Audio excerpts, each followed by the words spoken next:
الرحيم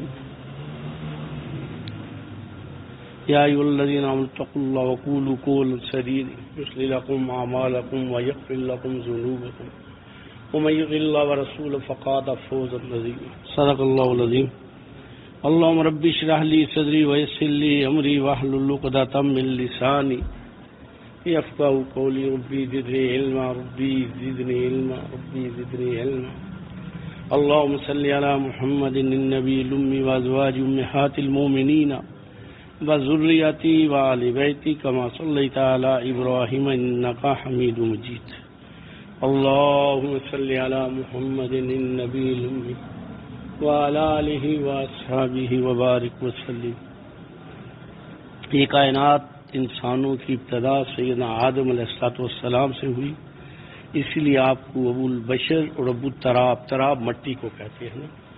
دو ہستیوں کے ساتھ ابو تراب آتا ہے، سیدنا آدم علیہ السلام اور سیدنا علی رضی اللہ تعالیٰ. ایک واقعہ تھا جس میں نبی صلی اللہ علیہ وسلم نے فرمایا تھا.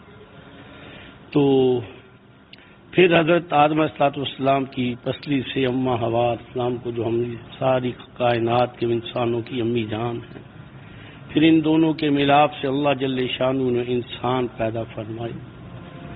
اور اللہ رب العزت اس نظام کو، اس ترتیب کو الحمدللہ ہر دور میں جو اس وقت کا نبی کی شریعت ترتیب ہوتی اس کے مطابق چلایا جاتا تھا. سرکار دو عالم نبی اکرم صلی اللہ علیہ وآلہ وبارک وسلم کی اس نبوت کی برکتیں سب ہی کو ملی الحمدللہ. لیکن مردوں کو تو پہلے بھی کچھ سہولتیں تھیں، لیکن دین اسلام میں جو سہولتیں، جو عزت، جو شان، جو رحمتیں اور برکتیں رسول اللہ کے صدقے عورتوں کو ملی، وہ اس سے پہلے اس طرح نہیں تھی. ایسا ہوتا کہ لوگ بہت بہت شادیاں کرتے، اور جب والد فوت ہوتا تو جو بڑا بیٹا ہے وہ اپنی جو ماں ہوتی اس کے علاوہ باقی ساری بیویاں بنا لیتا تھا. عورتوں کو کچھ بھی جائیداد میں حصہ نہیں ملا کرتا تھا، اور عورتوں کی حیثیت کچھ بھی نہیں ہوتی تھی، مال ڈنگر کی طرح سمجھا جاتا تھا. نبی صلی اللہ علیہ وآلہ وبارک وسلم حدیث میں آتا ہے کہ آپ صلی اللہ علیہ وآلہ وبارک وسلم سے پہلے اگر کسی عورت کا خامد فوت ہو جاتا تو اسے گھر سے باہر ایک کمرہ سا، کوٹھی سی ہوتی ہے ایسے چھوٹی سی، جس میں کھڑا نہیں ہو سکتی، بیٹھا جا سکتا یا لیٹا جا سکتا ہے. اس عورت جو کپڑے اس نے پہنے تھے خامد کی فوتگی پہ، انہی کپڑوں کے ساتھ اسے اس کے اندر دھکیل دیا جاتا، اسے کھانا پانی اندر دیا جاتا، وہ پیشاب پخانہ سب کچھ اندر کرتی، اس کے بال بڑھ چکے ہوتے ہیں، جگہ بدبودار ہو جا چکی ہوتی، اور بس 1 سال گزار کے اسے باہر نکالا جاتا. یہ اس کی عدت کا دن ہے.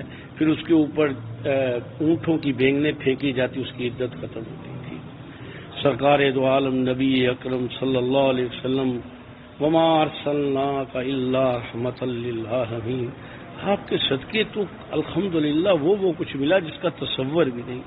آج بھی ہندو عورت مر جائے، اس کا بیٹا، بیوی مر جائے، اس کا خامند، جو اپنے ہاتھوں سے آگ لگا دیتے ہیں، پارسی لے کے جا کے لٹکا دیتے ہیں، اور ان کے کھڑے کھڑے گدے اور چیلے چیر پار کے کھا جاتی ہیں. میرے نبی نے انسانیت کو بھی، ساری انسانیت کو زندگی دی، خوشیاں دی، عزت دی. جب آدمی دنیا سے جاتا ہے خوبصورتی کے ساتھ اس کے غسل دے کے، کفن پہنا کے، کندھوں پہ اٹھا کے، جنازہ کر کے، قبر میں اتار کے اسے ماشاءاللہ محفوظ کر دیا جاتا ہے. جب جی چاہتا ہے آدمی قبر میں چلا جاتا ہے الحمدللہ. پھر اولاد یا جو بھی اس کے لیے پڑتا ہے اس کے لیے صدقہ جاریہ ہوتا ہے. یہ ساری دین کی برکات، ترتیب، یہ چھوٹی سی میں مثال آپ کو دی. اسی طرح ہی قرآن میں اور احادیث میں عورتوں کے بارے میں، حصے کے بارے میں، جائیداد کے حصے کے بارے میں بڑی سختی کے ساتھ ہے. اور پھر آگے انشاءاللہ میں آگے مثال بھی اس کو دوں گا. اللہ جل شانہ نے ہماری شریعت میں جو ترتیب ہے کہ گواہی میں بھی مرد کی 1 اور عورت 2 ہوں تو تب گواہی برابر ہوتی ہے، چاہے وہ نکاح کی ہو، چاہے وہ کسی جگہ دینی ہو، تو 1 مرد 2 عورتوں کے برابر، یعنی 2 عورتیں 1 مرد کے برابر. اسی طرح ہی جائیداد کا حصہ بھی 1 مرد کو جو حصہ ملتا ہے، 2 عورتوں کے برابر. یعنی اگر اس کی کسی ایک مرد ہے، 2 بہنیں ہیں، تو 2 حصے مرد کو ملیں گے، 2 بہنوں کو ملیں گے۔ الحمدللہ دین مطہرہ اتنا پاکیزہ، اتنا عالی شان، الحمدللہ کہ جب کوئی فوت ہوتا ہے کوئی بندہ اور اس کے ماں باپ زندہ ہیں تو ان کو 6واں حصہ ملتا ہے جو سب سے زیادہ ہوتا ہے، اور صرف اگر ماں زندہ ہے تو ماں کو 6واں حصہ جاتا ہے۔ یعنی صرف یہ نہیں کہ یہاں ادھر بھی آپ دیکھیں، اس کے بعد بیوی کو 8واں حصہ ملتا ہے، اور آگے اگر کسی کی اولاد نرین ہے تو لڑکے لڑکیوں میں تقسیم ہو جاتا ہے، اور نہیں ہے تو پھر عورتوں بچیوں کو آدھا مل کے باقی جو ہوتا ہے وہ تقسیم ہو جاتا ہے، اور جو مرد ہے اس کے بھائیوں جو زندہ ہوں یا بہنیں زندہ ہوں ان کی اولادوں کو نہیں ملے گا براہ راست، وہ جو زندہ ہوں ان کو یہاں سے بھی عورتوں کو بھی مل جاتا ہے۔ یہ تو ترتیب شریعت مطہرہ کی ہے جسے اللہ کے حکم سے، رسول اللہ کے طریقے سے، ترتیب سے۔ لیکن بد نصیبی سمجھیں، میں بد نصیبی کا لفظ استعمال کر رہا ہوں کہ جہاں ہمارے ملک میں اسلامی ملک کہا جاتا ہے، دین کے نام پہ، کلمے کے نام پہ جو بنا، ہر غیر شرعی رسم ہے۔ آپ کچھ علاقوں میں چلے جائیں تو اوپنلی بچیوں کی قیمت مانگتے ہیں، اور جتنی بچی خوبصورت ہوتی ہے اس کا ریٹ اتنا زیادہ ہوتا ہے۔ بعض جگہوں میں تبادلہ کرتے ہیں، کچھ علاقے میں خاصا پھرا ہوں، میں نے علماء سے باتیں بھی کی کہ یار یہ کیا ہے نا، مجھے آپ بتائیں نا، دلیل دیں نا۔ تو وہ لڑکی اگر خوبصورت ہے تو پھر لڑکے والوں کو 2 لڑکیاں دینی پڑتی ہیں اس کی خوبصورتی کی وجہ سے۔ جیسے گائے بھینس بیچی جاتی ہے نا، بچیاں بیچی جاتی ہیں پیسے، تو وہ کہتے ہیں جی ہم حق مہر لیتے ہیں۔ بھی حق مہر لینے کا یہ کون سا طریقہ ہے؟ سیدنا علی مرتضیٰ رضی اللہ تعالیٰ عنہ فرماتے ہیں سب سے پاکیزہ مال مرد کے لیے مال غنیمت ہے۔ حلال جو کمایا جاتا ہے وہ دوسرے درجے میں ہے، مال غنیمت پہلے درجے میں ہے، اور عورت کے لیے سب سے جو ہے اس کا حق مہر کی جو رقم ہے وہ سب سے پاکیزہ اور اعلیٰ درجے کی اس کے لیے، اس بیچاری تو ملتا ہی نہیں۔ اول تو ہمارے ہاں جو یہ آئلی قوانین نافذ ہوئے تھے تو آئلی قوانین میں یہ جو نکاح نامہ ہے اس میں بڑی غلطیاں ہیں۔ میں تو جب بھی نکاح پڑھانے کا ہوتا تو میں انہیں بتاتا ہوں کہ یہ غلطیاں ہیں اس کی۔ جب ہم پڑھ رہے تھے دورہ حدیث میں تو الحمدللہ ہمیں شیخ الحدیث رحمۃ اللہ علیہ نے سکھایا تھا کہ کہاں کہاں یہ غلطیاں ہوئی ہیں۔ وہ اندل طلب کہاں ہو گیا بھائی؟ اور اس کو معجل لفظ ہے، میم واو جیم لام، اس کو بدل کے معجل بنا دیا ہوا ہے، غیر معجل بنا دیا ہوا ہے۔ تو یہ ساری غیر شرعی ہیں۔ یہ جب عالی قوانین نافذ ہوئے جس میں کچھ پابندیاں لگی تو یہ بھی تبدیلیاں اس میں آئیں۔ چلیں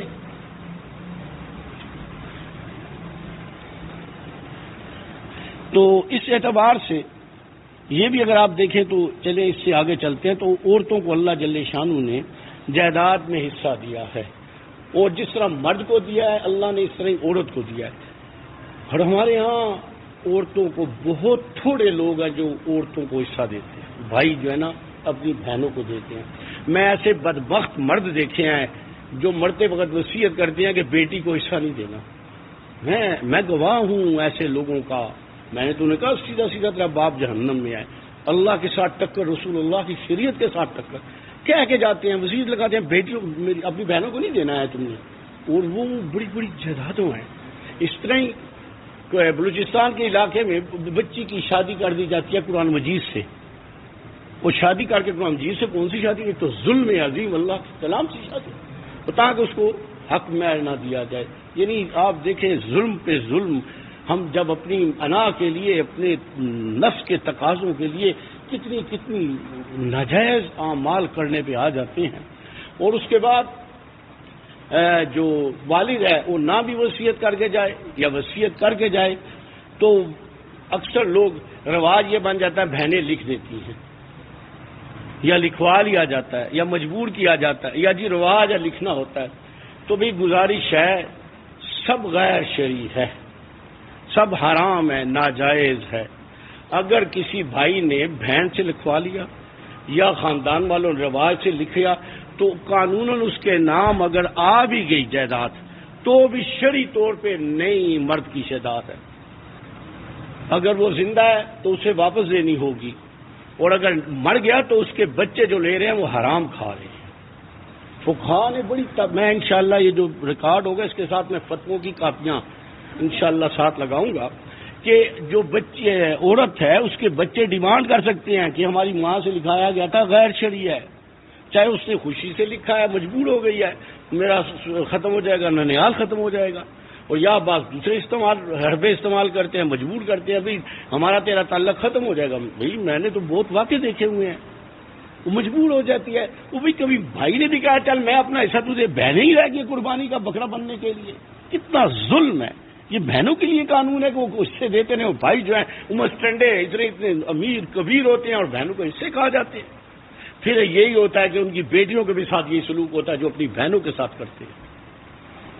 قانون ہے نا بھی، یہ تو نظام ایسا ہے، جیسا کرو گے ویسا بھرو گے، جیسا آپ ظلم کرو گے پھر آپ کی اولاد اور آپ کے ساتھ وہ ظلم لوٹ کے آئے گا آپ کی طرف۔ تو یہ بھی میں اس لیے کر رہا ہوں کہ مجھے تو ذکر اذکار کے علاوہ بھی بہت اللہ پاک نے کام لگا دی ہیں، تو آپ یقین مانیں اتنے لوگوں کے ٹیلی فون آتے ہیں کہ ہماری امی سے لکھوا لیا گیا ہے، ہم غریب ہیں، وہ اتنے امیر ہیں، ہماری بھی جائیداد انہوں نے لے لی ہے۔ تو میں کافی عرصے سے دیکھ رہا تھا، اور بھی باتیں ہیں وہ انشاءاللہ اس کو بھی میں لوں گا، لیکن اس معاملے میں بھئی جنہوں نے لکھوایا ہے ناجائز کام کیا ہے، اور اگر وہ وہاں رواج ہے تو کر لیا ہے، اگر ان کے نام بھائی کے نام قانوناً ہو گیا تو شرعی طور پہ نہیں ہوئی، اور اگر وہ اس کے لیٹ رہے ہیں بیٹے اور جانتے ہیں شریعت کو اور واپس نہیں دے رہے تو اپنی اولاد کو حرام مال چھوڑ کے دے کے جا رہے ہیں۔ حلال وہ ہے جس کو شریعت حلال کہے۔ بھئی خنزیر کیوں حرام ہے؟ شریعت نے حرام قرار دیا ہے۔ گائے کیوں حلال ہے؟ شریعت نے حلال قرار دیا ہے۔ جہاں شریعت حلال حرام کی جو ہے نا ترتیب دے دے وہاں کسی کی عقل، کسی کا علم، کسی کا فتویٰ نہیں چل سکتا۔ اور کتنا ظلم ہے، ایک ماں باپ سے پیدا ہونے والے بہن اور بھائی جائیداد کے لیے ایک دوسرے کو کھا جاتے ہیں۔ اور بعض جگہ میں اب میں نے دیکھا ایک صاحب ہیں وہ فوت ہو گئے، ان کی فوت ہوئے بڑا عرصہ ہو گیا، اور ان کی کافی جائیداد کمرشل بھی تھی، ریزیڈینشل بھی تھی، اور کرائے پہ لگی تھی۔ کرایہ آتا تھا تو کرایہ سارے بھائی لیتے تھے، بہنوں کو نہیں دیتے تھے، شادی شدہ بہنیں۔ میں نے ان سے کہا جب سے آپ کے والد فوت ہوئے کرائے کا حساب لو، اور جو ان کا کرایہ نہیں دو گے تو آپ کا مال بھی حرام ہے۔ ایک کنواں ہے نا، اس میں ایک دو قطرے پیشاب ڈالو سارا کنواں ناپاک ہو جاتا ہے۔ آج لوگوں کی مشکلات کیوں بنی ہوئی ہیں؟ یہ مشکلات بنائی ہیں ظاہر فساد فی البر والبحر کسبت ایدی الناس، ہم نے اپنے ہاتھوں سے آگ لگائی ہوئی ہے۔ آج بچے جو ہیں وہ ذلیل کر دیتے ہیں، کیوں کرتے ہیں؟ حرام کے مال سے پلے ہیں، ناجائز مال سے پلے ہوئے ہیں، وہ آنکھیں نکالیں گے، وہ دھکے دیں گے، یہ تو پکی ٹھٹی بات ہے۔ تو بھی گزارش ہے، یہ جو ہمارے ہاں نظام چل رہا ہے یہ غیر شرعی ہے۔ ہم اپنا نکاح شریعت کے مطابق عموماً اب تو مسجدوں میں اور اچھی بات ہے، ٹھیک ہے، ہم روزے رکھتے ہیں، حج کرتے ہیں، نمازیں پڑھتے ہیں، سارے شریعت کے قاعدے میں پڑھتے ہیں، قانونوں کے قاعدے میں نہیں پڑھتے۔ شریعت میں یہ قانون آ جائے جی نماز آپ نے پڑھی، ہم نہیں پڑھ سکتے۔ حج کا ایک وقت ہے، تو بھئی شریعت کے لیے جو جو احکامات ہیں اس کو شریعت کے قواعد سے مانا جائے گا۔ ایک آدمی ہے وہ دونوں غیر محرم ہیں، نکاح ہوتا ہے دونوں محرم بن جاتے ہیں، اور اللہ نہ کرے وہ اگر اس کو طلاق ہو جائے تو اس کے لیے غیر محرم ہو گئی ہے، شریعت اجازت ہی نہیں دیکھتا اس کو دیکھنے کی۔ تو اسی طرح دیکھیں جی یہ جو جائیداد ہے یہ ایک تقسیم ہے، اور تقسیم کا طریقہ کار اللہ اور اللہ کے رسول اور آگے اللہ ہمارے علماء کو، فقہاء کو، جنہوں نے زندگیاں لگائیں دین کے سیکھنے پہ، سکھانے پہ۔ کتنا ظلم ہے کہ ہم خود ہی بیٹھ کے گھر میں بیٹھ کے قیمتیں لگا لیتے ہیں، جو جس مکان پہ قبضہ ہوتا ہے وہ اس کی قیمت اپنی مرضی کے لگا لیتا ہے، یہ اتنے کا بس میں لوں گا، مارکیٹ ریٹ نہیں لگایا جا۔ بھئی ترتیب تو یہ ہے کہ جب آپ میں سے والدین میں سے فوت ہوں تو کسی مفتی صاحب کے پاس جائیں کہ جی یہ ہماری جائیداد، یہ ہمارا بینک بیلنس، یہ ہمارا سامان، ہم اتنے بہن بھائی ہیں، آپ ہمیں لکھ دیں کہ ہم نے ان کو کیسے تقسیم کرنا ہے۔ یہ ہے شریعت مطہرہ جس میں کوئی جھگڑا اور فتنہ نہیں بنے گا، اس لیے کہ شریعت ہے، اللہ اس میں مددگار ہوتا ہے، سکون ہوتا ہے، برکت ہوتی ہے، اور قربانی میں اللہ کی مدد ہے۔ بعض دفعہ ایسا ہوتا ہے کہ آدمی اس وقت پیمنٹ نہیں کر سکتا بھائی، تو طے کر کے سارا کر کے لکھ کے اور اپنے بچوں کو بتایا کہ یہ میرا حصہ نہیں ہے، ان کا ہے، بس تھوڑا دیر سویر ہو سکتی ہے لیکن اسی وقت طے کر لیں۔ اور ایک بات دوسری بات سن لیں، اگر کسی نے زبان سے کہہ کے یا تحریراً جی وہ لکھ دیا ہے تو جب تک اس کو قبضہ نہیں دیا جائے وہ قبضہ نہیں ہوتا. یہ بات یاد رکھ لیں، یہ اس کا قبضہ نہیں ہوتا. فقہاء نے ایک ترتیب اور لکھی ہے کہ اگر کوئی یہ کہتا ہے کہ جی بہنوں مجھے حصہ دینا چاہتی ہیں تو اس طرح کرے کہ اپنی جائیداد بیچے، بہنوں کو ان کے ہاتھ میں حصہ دے دے، اب وہ واپس دے تو ٹھیک ہے. تو کون دے گی بھی؟ وہ بھی نہیں دے گی. میں نے تو ایسے ایسے کیس دیکھے ہیں کہ کروڑوں روپے کی جائیداد بہن کے نام آتی ہے، کروڑوں روپے کی، اور اس کے حال یہ ہے اس کے گھر میں نہ کپڑے ہیں نہ کھانا ہے، اور بھائی مسٹنڈے اس کا مال کھا رہے ہیں، اور وہ فاقے اور بری حالت میں ہے، اور اس کے حصے کی جائیداد کروڑوں روپے کی. ایک دفعہ ایک صاحب کو میں نے کہا مجھے تو کیس پتا تھا، میں نے کہا آپ کے پاس ساری جائیداد حرام کی ہے، آپ کی بہن کی کئی کروڑ روپے کی جائیداد. کہتا بھائی نہیں مانتا. میں کہا بھائی جائے جہنم میں، آپ کے پاس جو آئی ہے نا اپنے حصے سے نکال کے اسے دے دو نا. وہ مجھ سے ناراض ہو کے چلے گئے، ملنا ہی چھوڑ دیا، اسلام دعائی مجھ سے چھوڑ دی کہ آپ نے عجیب بات کر دی ہے. بھائی میں نے کیوں کیا؟ میں کون ہوتا ہوں؟ یہ تو شریعت میں اتارا ہے. آپ کسی عالم سے، میں تو کبھی بھی نہیں کہتا، میں کہتا ہوں آپ پوچھیں. اور یہ جو ہے نا علماء میں سے جو وراثت کا علم جاننے والے ہیں، سب سے مشکل ہے نا وہ وراثت کا علم ہے. اسی لیے جو طلاق کے ہیں وہ بھی عام کسی بندے سے فتویٰ نہیں لینا چاہیے علماء میں سے. جو اس ایک فن ہے، میں نے تو خود دیکھے ہیں طلاق کے مسائل میں جھوٹ بول دیا جاتا ہے، طلاق دے کے بھی جھوٹ بولا جاتا ہے.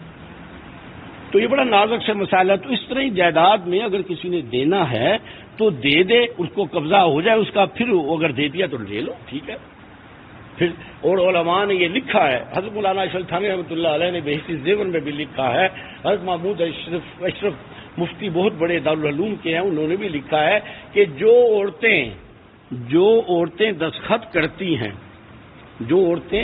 دستخط کرتی ہیں وہ ہندوؤں کی رسم پوری کرتی ہیں. کہ مسلمانوں میں تو اللہ نے شریعت میں اس کا حصہ لکھا تھا، اس نے ہندوؤں کے مطابق، ہندوؤں میں عورتوں کو حصہ نہیں دیا جاتا، بلکہ وہاں تو یہ ہوتا ہے کہ عورت کے ساتھ ہی مار دیا جاتا ہے، اس بیچاری کو بھی جلایا جاتا ہے زندہ کو. ابھی کچھ قانون میں سختیاں آ گئی کہ وہ جس میں انٹرنیشنل لیول پہ کچھ احتجاج ہوئے، عورتوں نے بھی کیے احتجاج، تو بن کے ورنہ مرد مرتا تھا اس کے ساتھ زندہ عورت کو بھی جلا دیتے تھے ظالم. تو بھئی شریعت پہ ہم عمل نہیں کریں گے اور ہم کہیں ہم حج بھی کرتے ہیں، زکوٰۃ بھی دیتے ہیں، وہ حرام مال کھا رہے ہیں. زکوٰۃ کون سی ہے؟ حج کون سا ہے؟ نماز. حدیث مبارکہ میں آتا ہے رسول اللہ صلی اللہ علیہ وآلہ وبارک وسلم نے فرمایا کہ ایک شخص ہے، بال بکھرے ہوئے ہیں، کپڑے پر گندہ ہیں، پریشان حال ہے، مجبور ہے، بے بس ہے، لاچار ہے، ہاتھ اٹھائے ہیں، رو رہا ہے، فریاد کر رہا ہے، یا اللہ یا اللہ یا اللہ. اس کی دوا کیوں قبول ہو؟ اس کا کھانا حرام، اس کا پینا حرام، اس کا لباس حرام.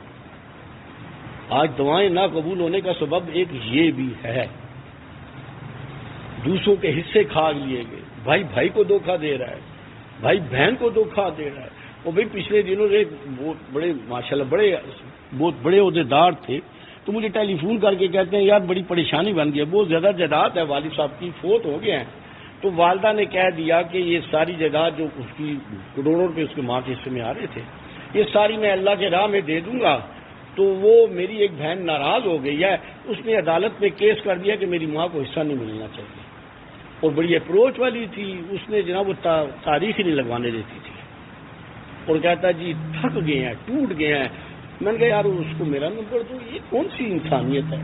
بیٹیاں تو ماں باپ کی فرما بردار ہوتی ہیں، اور یہ مال کی وجہ سے بیٹی ماں کے سامنے عدالت میں ماں کو اس گھسیٹ کے لے کے آ گئی ہے. کیا آگے لوگوں کے ساتھ قبر میں گیا ہے مال کسی کا، یا جاتا ہے؟ یاد رکھیں جنہوں نے بنایا وہ اپنے ساتھ نہیں لیں گے تو ہم بھی اپنے ساتھ نہیں لیں گے. یہ حق بنتا ہے جن کے پاس جائیداد چلی گئی ان کے والد نے غلطی کی ہے. میں نے ایک دفعہ کی بات نہیں کر رہا ہوں، میں نے کئی دفعہ ان کانوں سے الحمدللہ ان کانوں سے حضرت جی رحمۃ اللہ علیہ سے سنا. اور مجلس میں حضرت نے فرمایا بڑے بڑے نیک نمازی، حاجی نمازی، تہجد پڑھنے والے، نمازیں پڑھنے والے اپنی بیٹیوں بہنوں اور ماؤں کو دھوکہ دے کے جائیداد کھا گئے، الٹے لٹکے ہیں، عذاب قبر میں مبتلا ہیں. ان کی کوئی چیز ان کے کام نہیں آئی، جس لیے کہ انہوں نے دھوکہ دیا اور حرام کام میں مبتلا ہوئے. میں تو حیران ہوتا ہوں، اتنے دیندار ہیں وہ، دین کے ان کے نام پہ تصویریں چلتی ہیں اور پتہ یہ چلتا ہے کہ بہن کی جائیداد لکھوا لی ہوئی ہے. تو گزارش ہے دیکھیں ہم نے مرنا ہے، میدان محشر میں 5 سوال ہوں گے، زندگی کہاں گزاری، جوانی کیسے گزری، مال کہاں سے کمایا، مال کہاں خرچ کیا۔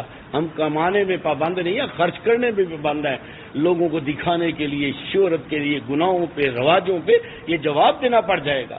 اور اپنے علم کے مطابق کیا عمل کیا تو یہ ہم سے پوچھا جائے گا، تو بھی ہم سے پوچھا جائے۔ اگر تیرے باپ نے غلطی کی اور تیرے پاس حرام کا مال آ گیا پھپھی کا، تو تجھے پتا تھا مسئلہ، صفحے اول میں نماز پڑھتا تھا، ہر سال عمرے پہ جاتا تھا، اپنی پھپھی کا مال دیتا۔ میں تو ایک جگہ اس دن پڑھ رہا تھا فتوے میں، بلکہ میں انشاءاللہ اس کاپیوں میں یہ بھی لگاؤں گا، میں نے کر لی اکٹھی الحمدللہ، 4-5 دن مجھے لگے ہیں۔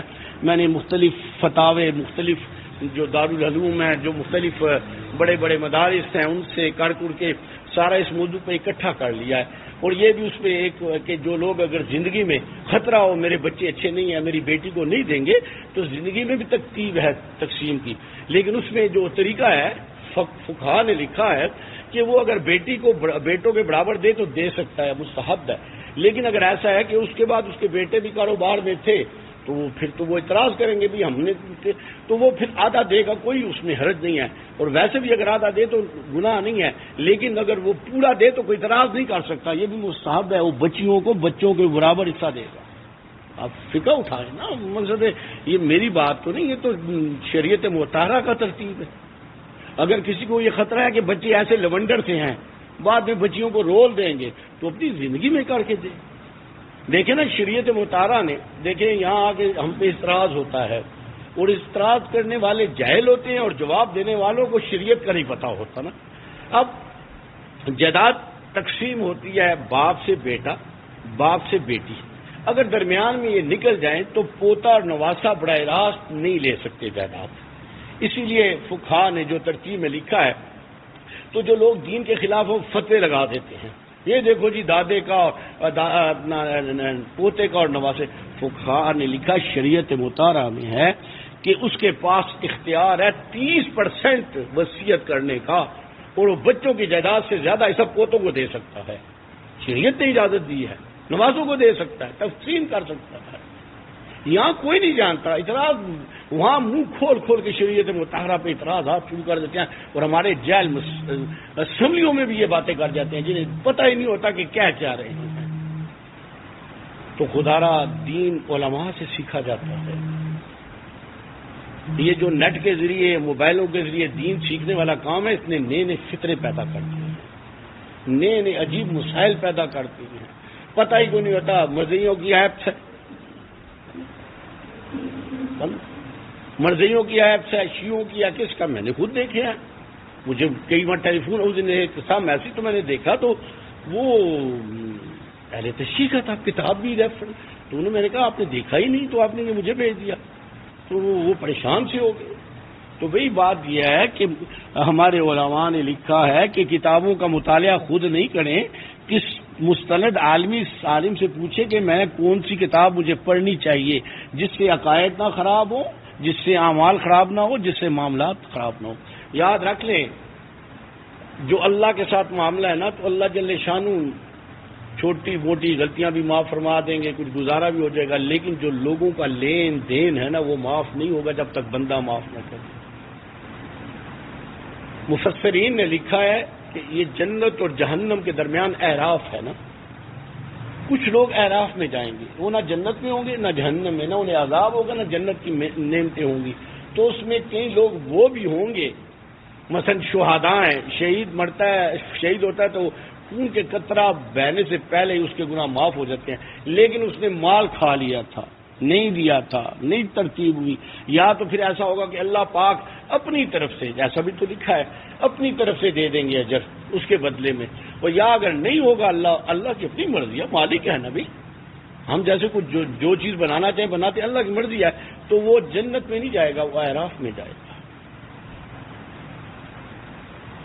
تو دیکھیں میں پھر گزارش کرتا ہوں، ہم نے کلمہ پڑھا ہے لا الہ الا اللہ محمد رسول اللہ، لا الہ الا اللہ کی سے مراد ہے کہ میں اپنی ساری چیزیں، اختیارات، سب کچھ اللہ کے حوالے کرتا ہوں، الہکم الہ واحد لا الہ الا هو الرحمن الرحیم، حاجت روا، مشکل کشا، پروردگار سب کچھ اللہ کے قبضے میں، ساری جن و انسان اکٹھے ہوں، نفع دینا چاہیں نہیں دے سکتے اللہ نہ چاہے، سارے اکٹھے ہو جائیں نقصان دینا چاہیں نہیں دے سکتے اگر اللہ نے نہیں لکھا۔ اور محمد رسول اللہ یہ ہے کہ میرے وجود پر محمد عربی صلی اللہ علیہ وآلہ وبارک وسلم والی سنت ہو، دعویٰ ہو محمد رسول اللہ کو، اور اعمال ہو یہودی و نصارہ والے۔ من تشبہ بقوم فہو منہم کما قال النبی صلی اللہ علیہ وسلم، جو جس کی مشابہت اختیار کرتا ہے وہ انہی کے ساتھ کل قیامت کے دن ہوگا۔ ایک دوسری حدیث ہے جس میں آپ صلی اللہ علیہ وسلم نے جو جس گروہ کو بڑھاتا ہے اسی کے ساتھ اس کا شمار ہوگا۔ محدثین نے لکھا ہے کہ ایک جگہ کوئی غلط کام ہو رہا ہے اور ایک آدمی کر نہیں رہا، کھڑا ہے، اور دور سے دیکھنے والوں کو نظر آتا ہے کہ ان میں شامل ہے، تو یہ ان میں شامل ہوگا۔ تو بھئی میری بات یاد رکھ لیں، ہمیں جو شریعت سکھاتی ہے وہ کیا سکھاتی ہے؟ اللہ مغفر لی ذنبی ووسع لی فی داری وبارک لی فی رزقی، یہ شریعت سکھا رہی ہے۔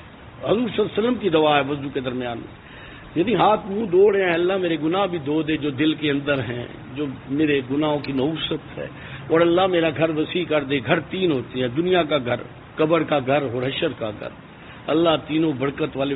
وہ بارک لی فی رزقی، اللہ میرے رزق میں برکت عطا فرما۔ زیادہ کی تو بات ہی نہیں کی۔ دیکھیں جی، میں پورے دعوے سے مسجد میں بیٹھ کے کہتا ہوں، آج آدمی کہہ لے کہ میرے پاس یہ مال غلط ہے، خدا کی قسم دے اللہ اس سے اتنا زیادہ برکت والا دے گا کہ اس کے زندگی میں بھی، اس کی زندگی کے بعد بچوں کو بھی سکون نصیب ہوگا۔ وہ مٹی کو ہاتھ لگائیں گے، اللہ اسے سونا بنا دے گا۔ اور شریعت سے ہٹ کے ہم سونے کو ہاتھ لگائیں گے، وہ مٹی بن جائے گا اور عذاب قبر بن جائے گا۔ حدیث مبارک ہے، آپ صلی اللہ علیہ وسلم فرمایا کسی نے ایک بالش زمین بھی کسی کی دی نا تو میدان محشر میں اسے اٹھانا ہوگا، کیسے اٹھائے گا؟ ایک روایت میں آتا ہے کہ ایک شخص نے بکری چوری کی تو بکری اس کے اوپر ہوگی، میں کرتی ہوگی، پتہ چل جائے گا بکری چور ہے، مرغی چور ہے۔ اب گائے اور اونٹ جو ہے وہ تو نہیں کوئی اٹھا سکتا، تو وہ اس کو گرا کے اس کے اوپر روندیں گے اسے، وہ زمین تو اٹھا بھی کوئی نہیں سکتا، تو اس کے گلے میں پٹو ڈال کے تو اس کو پتہ چل جائے گا اس نے قبضہ کیا ہے۔ ہم نمازیں، روزے، حج، زکوٰۃ، جتنے اعمال ہیں کیوں کرتے ہیں؟ کہ ہماری آخرت بن جائے، اور ہم اپنی آخرت تو اپنے ہاتھوں سے آگ لگا رہے ہیں۔ یہ کون سا شریعت ہے؟ خدا کی قسم اللہ تھوڑے میں اتنی برکت دے دے گا، اتنی برکت دے گا، خدا کی قسم نیند بھی سکون والی، زندگی بھی سکون والی، اور اللہ پاک ایسے اسباب بنا دے گا۔ یہ اللہ کا وعدہ ہے، جو چیز اللہ کے راہ میں قربان کی جاتی ہے اللہ اسے بہتر دے گا۔ میں ایک بہت پرانی بات ہے، غالباً 89 کے قریب کی، 90 کی بات ہوگی، تو میں کلوزنگ کر رہا تھا دکان کی نا زکوٰۃ کے لیے، تو میں عموماً عشاء سے پہلے دکان بند کرتا تھا، تو اس دن بند نہیں کی، تو مجھے ایک بھی پوچھے مولوی صاحب خیر دے ہے، کیوں آپ نے کھولی؟ میں تو جو بڑے گاہک ہوتے تھے انہیں کہتا تھا اگر آپ آ سکتے ہیں تو لے جائیں، تو آپ ورنہ کسی اور سے لے لینا، میرے جو مقدر میں ہوگا مجھے مل جائے گا، اللہ اس میں مجھے برکت دے گا۔ میں نے کسی کے لیے رکتا نہیں تھا، اور رمضان میں عصر کے وقت بند کر رکھتا تھا۔ کوئی ناراض ہوتا ہے تو 100 دفعہ، نماز کا ٹائم ہو کوئی کہتا تھا میں آپ سے نہیں لیتا، میں کہتا تھا نہ لینا۔ تو الحمدللہ اسی طرح نمازوں کے ٹائموں میں بھی ایسی ترتیب الحمدللہ اللہ نے نصیب فرمائی تھی۔ تو میرا پڑوسی تھا، وہ آگے مجھے کہتا ہے یہ کیا کر رہے ہو آپ؟ میں کیا ہے، میں زکوٰۃ کا حساب لگا رہا ہوں۔ کہتا ہے وہ کیسے ہوتا ہے؟ کہتا ہے وہ کیسے ہوتا ہے؟ میں نے کہا یار زکوٰۃ جو ہے نا، اس کی پہلی بات ہے بندے کا صاحب نصاب ہونا، پھر اس کے بعد اس کا سال کے جو حساب کا یہ وہ طریقہ ہوتا ہے نا، تو جو کاروباری ہیں ان کی زکوٰۃ اس ترتیب سے ہوتی ہے۔ تو مجھے کہتا ہے صاحب ہم نے تو کبھی ایسا کیا ہی نہیں، اور ہماری تو زندگیاں ہی گزر گئی ہیں، ہمیں تو پتہ ہی کوئی نہیں ہے، اور 5 وقت کی نماز پڑھتا تھا۔ کہتا ہے ہمیں تو کسی نے بتایا ہی نہیں ہے۔ تو مجھے اسے پوچھا کہ کیسے بنانا ہے حساب؟ میں نے اسے طریقہ بتایا، اور بات میں نے اسے کہی، میں نے اسے بات کہی، میں نے اپنی طرف سے نہیں کہی، مجھے یقین تھا۔ میں نے کہا میں نے دیکھا بھائی اگر آپ حساب آج لگاتے ہو نا تو اس وقت 10 لاکھ بہت بڑی اماؤنٹ ہوتی تھی، ابھی تو 10 کروڑ بھی سکڑ کے رہ گئے، ایسی نحوست آ گئی ہے۔ تو میں نے کہا آپ کے 10 لاکھ ہے نا، تو 10 لاکھ پہ آپ 1 لاکھ پہ جو ہے وہ 25,000 بنتا ہے، تو اس پہ 2,50,000 بن گیا، تو وہ نہیں 2.5% ہوتا نا، تو وہ میں نے کہا 2.5% سے آپ دیں گے تو آپ ایک کام کرو، آپ اپنی زکوٰۃ کی رقم لکھ لو اور جتنی زکوٰۃ دی ہے نا وہ لکھ لو، سال کے اندر دینی ہوتی ہے، ایک دن میں نہیں دینی ہوتی لیکن دینی ہوتی ہے، اور اس کے لیے زکوٰۃ کے لیے شرعی طریقہ ہے کہ وکیل بنایا جاتا ہے نا، دی جاتی ہے، مردہ پہ آپ زکوٰۃ نہیں لگا سکتے نا کیوں مر چکا ہے۔ تو میں نے کہا ایک وقت آئے گا کہ جو 10 لاکھ کا فگر ہے نا جس پہ آپ نے زکوٰۃ کا حساب لگایا ہے، ایک وقت آئے گا کہ اس 10 لاکھ سے زیادہ آپ کی زکوٰۃ بن جائے گی۔ میں نے ان کانوں سے آنکھوں سے وہ لوگ دیکھے ہیں جن کی 60 جو کروڑوں میں دیتے ہیں، کروڑوں میں زکوٰۃ دیتے ہیں، اربوں میں ان کا ہے، اور خوش دلی سے دیتے ہیں، ڈسٹرب ہو کے نہیں دیتے، پریشانی۔ ایک دفعہ ایک بندے کے پاس میں گیا تو اس نے کہا میں نے 12 بندوں کا بورڈ ہے، اس کا میں بھی ہوں، میری زکوٰۃ تقسیم کرنے کے لیے رکھے ہوئے۔ کہتا ہے اللہ کا مال ہے، اللہ نہیں دیا تھا مجھے، کیا میں آج مر جاؤں گا اس میں سے کوئی میرا بھی نہیں ہے۔ کبھی کسی کی قبر میں مال، اس کی ڈگریاں، اس کا لباس، اس کی کار، اس کی کوٹی، اس کی کوئی گیا ہے کچھ؟ میرے آقا صلی اللہ علیہ وسلم نے فرمایا جب انسان فوت ہوتا ہے تو 3 چیزیں اس کے ساتھ جاتی ہیں، 2 واپس لوٹ آتی ہیں، ایک تیسری اس کے ساتھ جاتی ہے، اس کے گھر والے لوٹ آتے ہیں، اس کا مال لوٹ آتا ہے، اور اس کے اعمال اس کے ساتھ جاتے ہیں۔ تو بس میری گزارش ہے جی، میں کسی ذات کی طرف یا کسی ایک کی طرف نہیں، مجھے تو روز کا واسطہ ہے، روز کا بھی، اور بھی کچھ چیزیں ہیں جو میں نے دیکھی ہیں کچھ علاقوں میں، وہ جہاں جب شادی ہونے لگتی ہے تو لڑکی والوں کی طرف سے ڈیمانڈ ہوتی ہے کہ جو آپ مکان ہے اس مکان آدھا لڑکی کے نام کرے۔ وہ 5 بھائی ہیں، ایک مکان ہے، وہ بھائی کا تو آدھا بنتا ہی نہیں حصے میں، باپ بھی ایسا ہے شادی کے لیے آدھا کر دیتا اور ایک نیا فتنہ کھڑا ہوتا ہے۔ آپ یقین مانیں ہمیں پتہ نہیں کیا ہو گیا ہے، ہم نے شریعت کو جیسے چاہتے ہیں گول مول کر کے کھا پی کے ہو گئے۔ یہی وجہ ہے فتنے ہوتے ہیں، یہی وجہ ہے زندگیاں خراب ہوتی ہیں، سکون اجڑ جاتے ہیں، یہی وجہ ہے آپس میں لڑائیاں ہوتی ہیں۔ ایک آدمی کی دیکھیں، صحابہ رضوان اللہ تعالیٰ کا نام ہم لیتے ہیں نا، اللہ ان کے درجات بلند فرمائے۔ اللہ نے دنیا میں جنتی لوگ دکھائے، صحابہ کی جماعت۔ جب مکہ سے مہاجرین آئے تو صحابہ انصار تھے، اس زمین کے اوپر اس آسمان کے نیچے وہ وفا، وہ وفاداری، وہ ترتیب نہ کوئی کر سکتا ہے نہ کسی سے ہو سکتی ہے جو صحابہ نے کر کے دکھائی۔ وہ تو آپس میں بھائی بہن بھی نہیں تھے۔ آج تو ہم خون چوستے ہیں اپنوں کا، بہنوں کا، بھائیوں کا، بھانجوں کا، بھتیجوں کا۔ آپ یقین مانیں شاید ہی کوئی دن ہوتا ہے جس دن کوئی نہ کسی کا جھگڑا، یا دوسرے نہ تیسرے دن ایسے ایسے فتنے آ گئے ہیں، ایسے ایسی فساد آ گئے ہیں۔ آپ یقین مانیں مجھے ایک صاحب کہتے ہیں جی میں غسل دینے لگا، بڑے نیک آدمی تھے، تو میں نے دیکھا کہ وہ تو اس کی انگلیوں کے نشان لگے ہوئے ہیں، تو کہتے ہیں میں نے لوگوں کو بلا لیا سب پہ کہ یار ایسا لگتا ہے کہ شاید اس کے نا مرنے کے بعد اس کے نشان انگوٹھے شنگوٹھے لگائے گئے ہیں۔ تھپ پڑ گئی تو ایک بیٹے نے اپنے نام زمین لکھ کے باپ کی تو اسٹاموں پہ باپ کے مرے باپ کے انگوٹھے اور انگلیاں لگائی تھی۔ وہ جس کی تھی وہ نہیں لے کے گیا تو لے کے جائے گا۔ ذلت، شرمندگی، ندامت، بچوں کو حرام چھوڑ کے دے کے جائے گا تو کہاں سکون آئے گا؟ بھئی حوصلہ کرو، اللہ پہ بھروسہ کرو، پالنے والا اللہ ہے۔ کسی بھی پرندے کا کوئی گودام نہیں، کوئی دکان نہیں، اور کوئی کبھی بھوکا بھی نہیں مرا۔ شیر کو تازہ روزانہ کا اللہ نے دینا ہے تو اللہ دے گا۔ وہیل مچھلی کی آپ ویڈیوز دیکھیں کیسے کھاتی ہے، عقل دنگ رہ جاتی ہے، اسے کون پال رہا ہے؟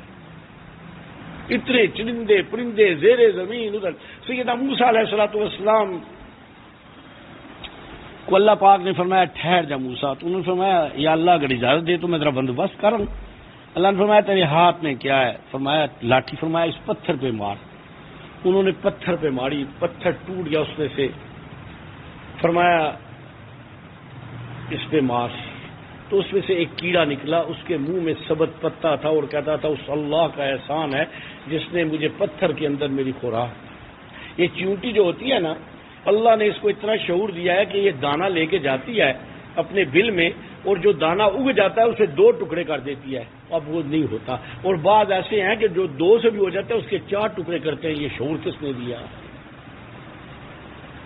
کائنات کو کون پال رہا ہے؟ ہمارا جب یقین بھی ہے پھر ہم لوگوں کے مال دبا کے لوگوں پہ غلط فیصلے، ابھی اگر آپ کے ماں باپ نے غلط فیصلہ کیا تو آپ اس پہ کھڑے ہو کے اپنی آخرت تباہ کرو گے؟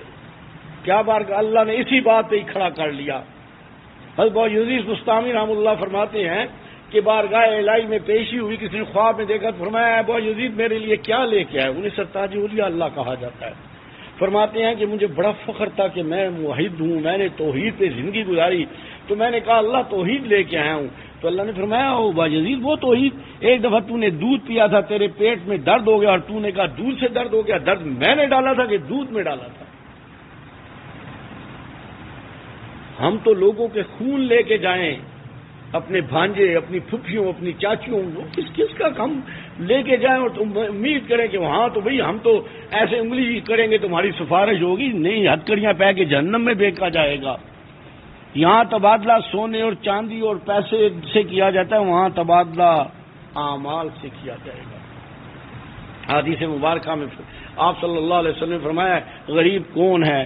صحابہ نے عرض کیا یا رسول اللہ وہ شخص غریب ہے کہ جس کے پاس مال نہیں، رشتہ مانگے کوئی نہ دے، کوئی جائے بیٹھے جگہ نہ۔ فرمایا نہیں نہیں نہیں، میری امت کا غریب یہ نہیں ہے، میری امت کا غریب وہ ہے، وہ پہاڑوں جتنے اعمال لے کے آئے گا، بڑا خوش ہوگا، کسی کا حق مارا، کسی پہ ظلم کیا، کسی کے ساتھ زیادتی کی، آتے جائیں گے لوگ اور اس کے اعمال، اس کی نیکیاں، اس کی نمازیں، اس کے حج، اس کے زکوٰۃ لوگوں میں تقسیم کیے جائیں گے، حتیٰ لوگ ختم نہیں ہوں گے۔ یہ جو لوگوں سے اوکھا اوکھا بولنا، لوگوں کو بےزتی کر دینا، شرعی ترتیب ہے ایک، اس کی ایک حدود ہیں، اور وہ جناب وہ جب نہیں ختم ہوں گے تو پھر کہا جائے گا، فرشتے کہیں گے یا اللہ ختم ہوگی نہیں کیا؟ اللہ فرمائیں گے ان کے گناہ اس پہ ڈالو، جو گناہ اس نے کبھی سوچے نہیں، کیے ہی نہیں، وہ گناہ لوگوں کو لے کے جہنم میں چلا جائے گا۔ تو بھئی میں پہلے بھی بہت دفعہ یہ عرض کر چکا ہوں، آپ یقین مانیں بڑا تکلیف ہوتی ہے، ہر دوسرے تیسرے دن ایک فتویٰ، ایک مصیبت کسی کی آ جاتی ہے، کسی کا ٹیلی فون آ جاتا ہے، کوئی روتا روتا خود آ جاتا ہے، کوئی بھائی کی شکایت لگا رہا ہے، کوئی بہن کی لگا رہا ہے، کوئی بعض جگہ ماؤں کی انوالومنٹ غلط ہے، ماؤں غلط فیصلہ کروا دیتی ہیں، باپ غلط فیصلے کرا دیتے ہیں، اپنی آخرت اپنی قبر تباہ کرتے ہیں۔ بھئی شریعت مطہرہ سے تلک حدود اللہ، یہ حدود اللہ کی ہیں، ان کو کوئی بھی جو کراس کرے گا وہ اللہ کی اس حدود سے نکل جاتا ہے۔ اللہ میرے آپ کے گناہوں کو، غلطیوں کو، خامیوں کو، کمزوریوں کو معاف فرمائے اور ہمیں اللہ شریعت کے مطابق زندگی گزارنے کی توفیق دے۔